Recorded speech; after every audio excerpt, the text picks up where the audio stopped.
హల్లెలూయా. Good morning. ఆదివారం అండి, పునరుద్ధానపు దినం.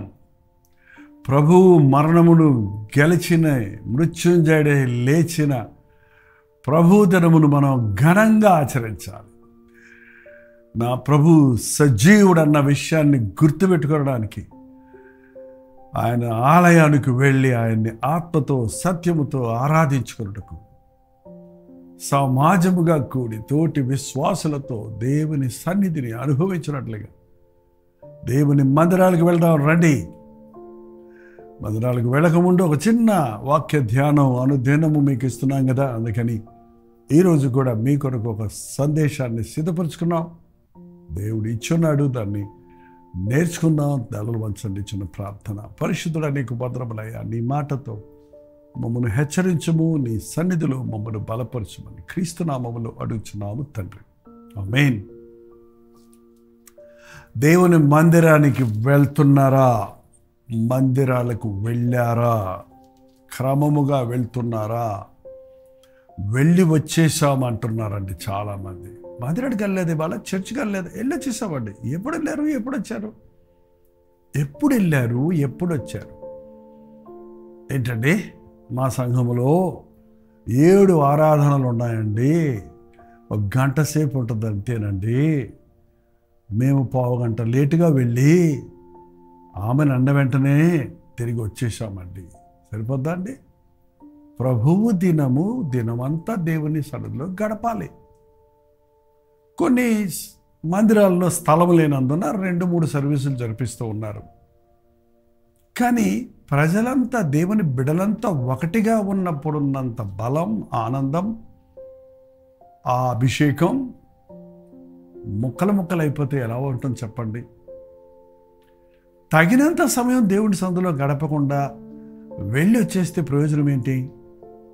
సరే, మందిరానికి వెళ్ళాను అంటున్నారు. ఎందుకు వెళ్ళారు అని అడిగితే ఏం చెప్తారు?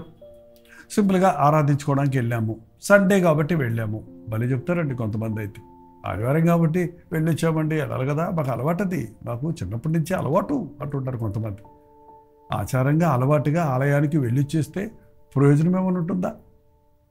మన దేశంలో చూడండి, దేవుడిని దర్శించుకొని వచ్చేస్తారు. అలాగా అక్కడికి వెళ్ళి ఒక సిలువ వేసుకొని, ఒక చిన్న కానుకేసి, ఒక ఆమెను చెప్పి, ఒక హల్లెలూయా చెప్పి వచ్చేస్తే సరిపోతుందా? కుదరదండి. మీ హృదయాన్ని తట్టే వరకు దేవుని సన్నిధిలో గడపాలి. హృదయం కదిలే వరకు గడపాలి. దేవుని మందిరంలో మనం వెళ్ళేది పాటలు పాడటానికి కాదు. కొన్ని చర్చెస్లో పాటలు పాడుతూనే ఉంటారు. ఎస్, పాటల ద్వారా ప్రభువుని ఆరాధిస్తాం. కీర్తనల ద్వారా మన హృదయాన్ని దేవుని సన్నిధి కొరకు సిద్ధపరచుకుంటాం. కీర్తనల్లో ఉన్న సారాన్ని హృదయంలో జీర్ణించుకుంటూ, ఆనందిస్తూ, అనుభవిస్తూ పాడుకునే విశ్వాసులు ఉన్నారు. ఎస్, కీర్తనలతో ఆయన ఆవరణలో ప్రవేశించమని బైబిల్ చెప్తుంది. మరి పాటలు పాడటానికేనా? లేదండి, ప్రసంగం వింటారు. పాస్టర్ గారు దేవుని వాక్యం అందిస్తే ఆ వాక్యాన్ని వింటారు. ఈ రోజుల్లో వర్తమానాల్లో ఎంత సారం ఉంటుందో, అందులో ఎంత స్టఫ్ ఉంటుందో, అసలు అది దేవుని దగ్గర నుంచి వచ్చిందేనా అనేది ఒక సందిగ్ధంగానే ఉందండి. ఏ రీతిగా ఎవరు దేవుని వాక్యం చెప్పినా ఆ వాక్యము శక్తి కలిది కాబట్టి తప్పకుండా మనతో మాట్లాడుతుంది. బట్ మీ హృదయంలో మండే వరకు దేవుని వాక్యం వింటున్నారా? ఓకే, విన్నారండి, పాటలు పాడారు, వాక్యం విన్నారు, కానుక పాటలో కానుకేశారు, అయిపోయింది ఆరాధన. మందిరంలోనికి వెళ్ళేది ఎందుకండి? దేవుని మందిరం ఎందుకుందండి? నా మందిరము సమస్త అన్యజనులకు ప్రార్థనా మందిరం అనబడును. సమస్త జనులకు ప్రార్థనా మందిరం అనబడును. ఎంతమంది ప్రార్థించుకోవడానికి మందిరానికి వెళ్తున్నారు? అది ఉపవాస ప్రార్థన రోజు వెళ్ళి ప్రార్థించుకొచ్చేస్తామండి, అప్పుడప్పుడు ఏదైనా కష్టాలు వస్తే వెళ్ళి చెప్పుకొని దేవుడికి వచ్చేస్తామని అంటుంటారు కొంతమంది. ఆదివారం కూడా దేవుని సన్నిధిలో ప్రార్థనలో పరవశించాలి, ప్రార్థనలో విజ్ఞాపన చేయాలి, ప్రార్థనలో కనిపెట్టాలి. దేవుని వాక్యము, పాటలు, ప్రార్థన సమపాళ్ళల్లో ఆరాధనలో ఉండాలి. అవి 3 కలిసిందే దాంతో స్తుతి. స్తుతి, దేవుడు చేసిన మేళ్లను స్తుతి కృతజ్ఞతలు చెల్లించటం కలిపినప్పుడు అది సంపూర్ణమైన ఆరాధన. ఆరాధన 4 మాటలు కదండి. ఆయన్ని స్తుతించటం, ఆయన్ని మహిమపరచటం, ఆయనకి ప్రార్థించటం, మన విన్నపాలను చెప్పుకొనటం, ఆయనను కీర్తనలతో ఆరాధించటం, ఆయన్ని వాక్యాన్ని ఆలకించటం అనేది కలిపినప్పుడే అది పరిపూర్ణమైన ఆరాధనగా ఉంటుంది. ఆరాధనల్లో కూడా ఈ రోజున చాలామంది జబ్బుల కోసం, రోగాల కోసం, మరి లోక సంబంధమైన వస్తు వాహనాల కోసం ప్రార్థిస్తున్నారే కానీ ప్రభువునందు పరమశిస్తూ ప్రభు కృప కొరకు వేడుకునే వారెందరూ, ప్రభు శక్తి కొరకు వేడుకునే వారెందరూ. అలాంటి దైవజనులను అనేకులు వచ్చి ప్రార్థించమని కోరుతుంటారండి. అనేక మందికి ఒక సేవకుడు ప్రార్థిస్తూ ఉంటాడు. నేను ప్రార్థించను పో అంటే ఎంత కోపం వస్తుందో కదా.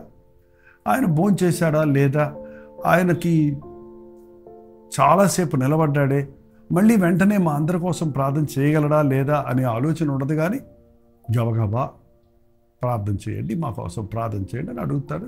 అందులో గొప్ప భాగ్యం అండి. నాకైతే ప్రసంగించడం కంటే ఇతరుల బాధలు విని వారి కొరకు ప్రార్థించటంలో గొప్ప ఆనందాన్ని, గొప్ప భారాన్ని నేను పొందుకుంటున్నాను. మీ నిమిత్తమై మేము ప్రార్థించకపోతే అది నాకు పాపం అవుతుంది అన్న సమూయేలు మాటలు నాకు ఎప్పుడు గుర్తొస్తాయి. మంచిదే, దేవుని సేవకులు మరి కొరకు ప్రార్థిస్తారు. మీలో ఎంతమంది సేవకుల కొరకు ప్రార్థిస్తున్నారు? విశ్వాసులైన వారు, ఆరాధనలో పాల్గొనేవారు, ముఖ్యముగా విశ్వాసులు కదా, క్రీస్తు రక్తంలో కడగబడిన వారు కదా, రొట్టె ద్రాక్షరసంలో పాలుపంపులు పొందుతున్నారు వారు కదా, పరలోక కుటుంబంలో సభ్యులుగా ఉన్నవారు కదా. మరి మీ దైవజనుడి కొరకు, మీ సేవకుడి కొరకు, సేవ భారాల కొరకు, సేవ చేస్తున్న వారి కొరకు, పరిచర్యలో పాలిభాగస్తులో ఉన్న వారి కొరకు ఎంతమంది ప్రార్థిస్తున్నారు? మేము మీలాంటి మనుషులమే కదండి. ప్రార్థన మీకే కాదు, మాకు కావాలి. మీ సేవకుల గురించి, దైవజనుల గురించి, పాస్టర్ గారుల గురించి ప్రార్థించడం అభ్యాసం చేసుకోండి. మీరు ఎంతగా ప్రార్థిస్తే అంతగా ఆ దైవజనులు దేవుని చేతుల్లో బలంగా వాడబడతారు. ఆది సంఘములో విశ్వసించిన వారందరూ ఏకహృదయంతో, ఏకమనసుతో ప్రార్థించినందున అపోస్తలులు బలంగా బోధించగలిగారు. ఆశ్చర్య అద్భుత కార్యాలు పరిచర్యలో జరిగాయి. పరిశుద్ధుడైన పౌలు అంత గొప్ప దైవజనుడైనా అని ఎంత దీనంగా నా కొరకు ప్రార్థించమని అడుగుతున్నాడో చూడండి. ఒకసారి ఎఫెసీయులకు రాసిన పత్రిక 6వ అధ్యాయము 18వ వచనం దగ్గర నుంచి చదువుతున్నాను, వినండి. ఆత్మ వల్ల ప్రతి సమయమునందును ప్రతి విధమైన ప్రార్థనను, విజ్ఞాపనలు చేయుచు ఆ విషయమై సమస్త పరిశుద్ధుల నిమిత్తమును పూర్ణ పట్టుదలతో విజ్ఞాపన చేయొచ్చు మెలకువగా ఉండండి. పరిశుద్ధుల కొరకు ప్రార్థించాలి.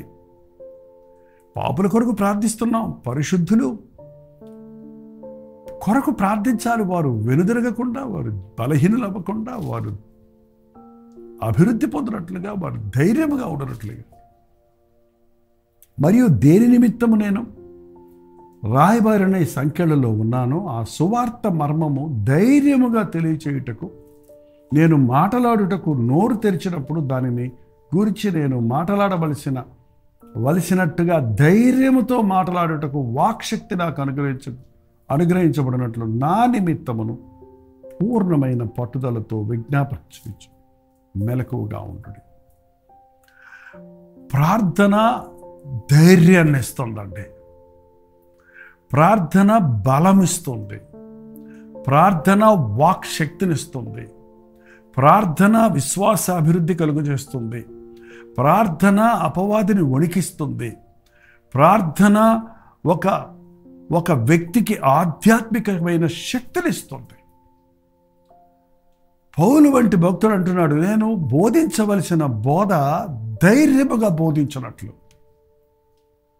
ఇవాళ బలిపీఠాల మీద ధైర్యముగా బోధించే బోధకులు తక్కువైపోతున్నారండి.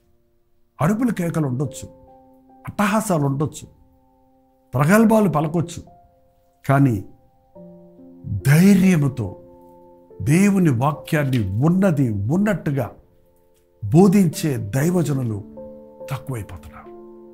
కారణం దైవ జనుల కొరకు ప్రార్థించే విశ్వాసులు తక్కువైపోతున్నారు. మీరు ప్రార్థించండి, నేను బోధిస్తా. యుద్ధములో ఫ్రంట్ లైన్లో ఉన్న వాళ్ళకి ఎంత అపాయమో తెలుసండి. అపవాదితో పోరాడుతున్నప్పుడు మనం ముందుండి నడిపిస్తున్న నాయకుల కొరకు మనం ప్రార్థించాలి. నాయకులను అపవాది అటాక్ చేస్తున్నాడు.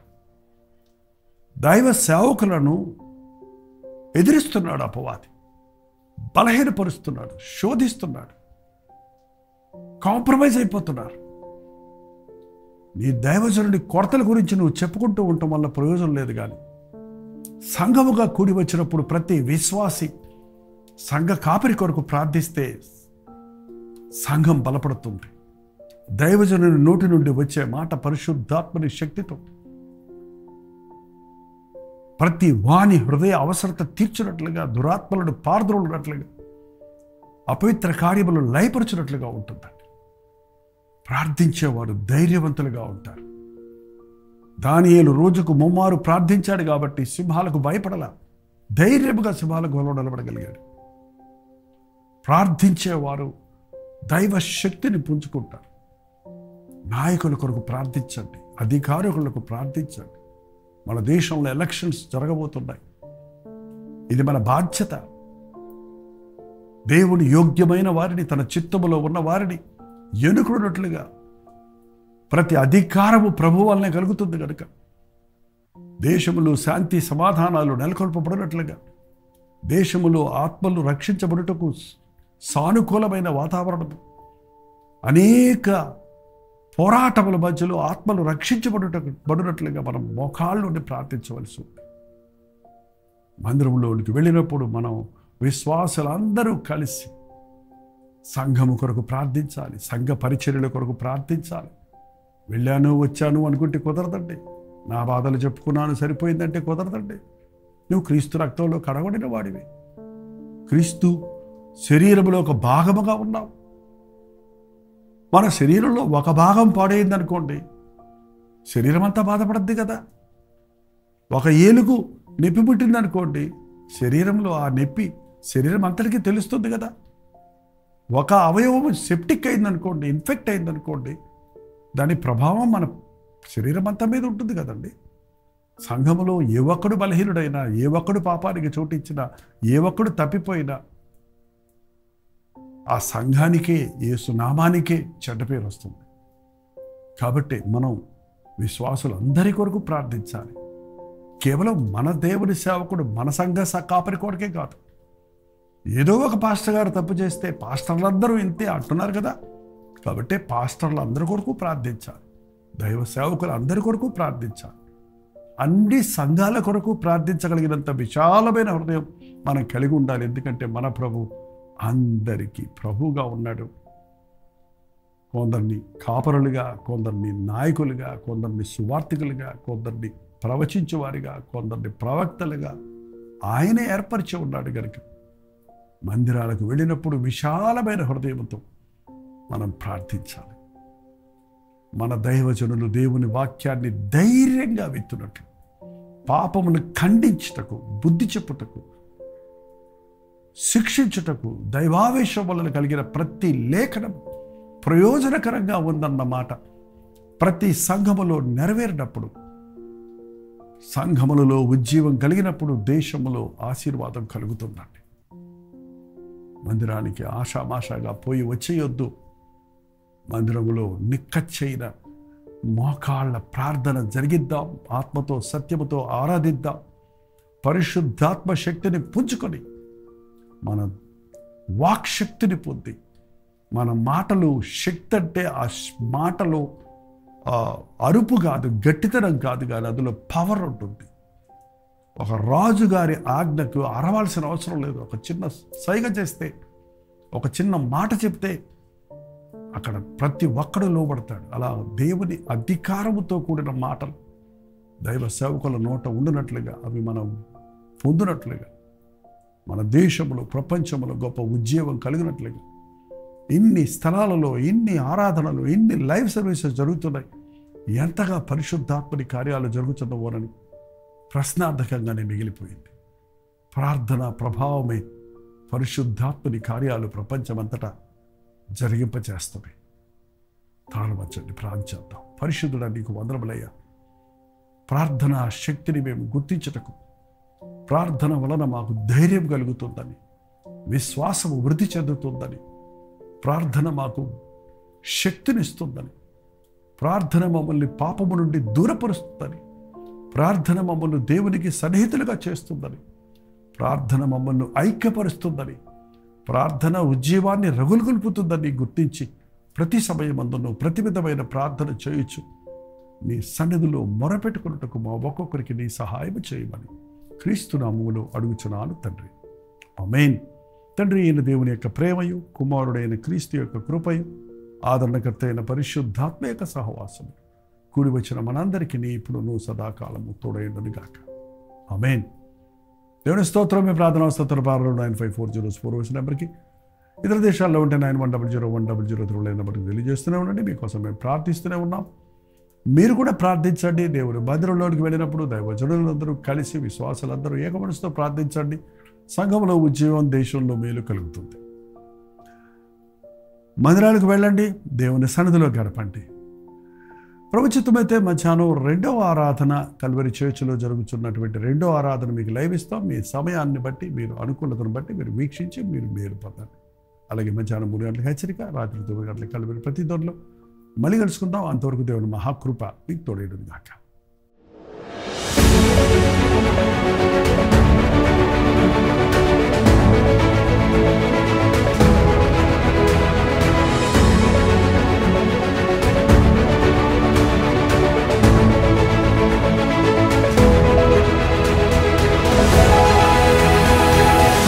హల్లెలూయా. దేవునికి స్తోత్రం.